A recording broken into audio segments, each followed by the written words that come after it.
I'm always searching for these kind of opportunities. They're really rare. You know, we do a good job as teachers having kids memorize stuff and think we're educating them, but that's not what science is all about. If you teach science the way we mostly have to teach science, it sounds like a history class. We already have all the answers. The truth is, science is about asking questions, and if you're working as a scientist, all of a sudden for your first day on the job, for the first time in your life, there are no answers. You can't flip to the back of the book. So I'm always looking for those kinds of opportunities, and I just stumbled across this on the internet, crossed my fingers and sent off an application for our team, and we were selected. It's amazing that our little school, Estes Park High School, gets to work with NASA and catalyze stars, which only 5 other schools in the country are getting to do. Mr. Burke told us about this NITARP program, NASA IPAC Teachers Archive Research Program. This entails looking at archive data from the Spitzer Enhanced Image Products catalog.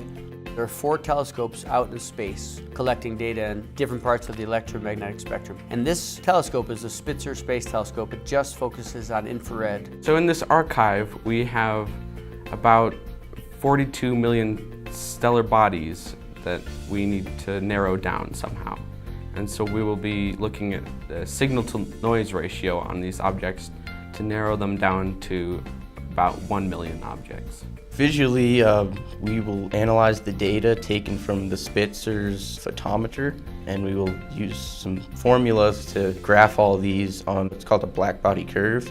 A black-body curve shows this nice decay as you get into longer wavelengths where the infrared spectrum is. An infrared excess signature has 2 black-body curves. You start dropping and the intensity of light goes up again, there's a second bump, and there are only a few things in space that can cause that. 10 sigma or higher is what we're shooting for on all of the different wavelengths. We're shooting for 3.6, 4.5, 5.8, and 8 micrometers. The program is designed for a team, teacher and some students, to conduct this research with real scientists. So we've been paired with an astrophysicist who works split between Caltech and the Jet Propulsion Laboratory, which does a lot of engineering for NASA missions. So Varuzhan Gregorian is our scientist, and he's leading the project. When we conduct the research, he'll be our principal investigator. When we publish the paper, his name will be first.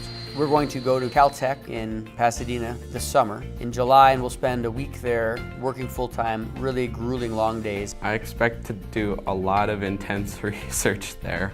Probably 8 to 8, 12-hour days of just solid research. And then we will finish up the project remotely from our distant locations. Well, we're going to present that paper then at the American Astronomical Society Conference, which will be in Seattle next winter. We'll also be presenting a big poster that we'll make with all of our data that we've collected and analyzed. And have people walk by and ask us about what our program is all about. And this is a huge conference with thousands of attendees and hundreds of presenters. Our data that we collect can help scientists in the future who are planning on conducting studies on these types of stellar objects. Our students, Caden, Ted, and Aspen, will join an elite crowd of folks from their graduating class, maybe 50 kids nationwide. Kids say they'd worked with a scientist and studied something no humans ever studied before. And I can only hope that that's a powerful experience for them. I think it'll be an amazing selling point for them when they market themselves to colleges. After high school, I'm thinking about going into medicine and medical research. Researching with this project will probably help me realize if I do want to go into research, so it'll help me decide more of what I want to do in my future.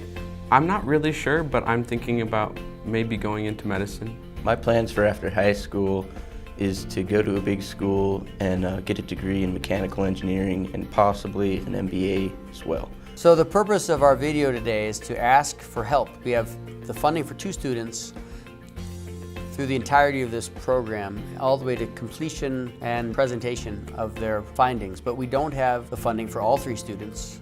So what I'm hoping is some people will feel this is exciting enough that they want to help pull out their wallet and send $5 or $50. And if we have enough people helping, we can pay for a few plane tickets and get all 3 kids where we need to. For the work this summer in California and for the conference with the astrophysicists in Seattle next January.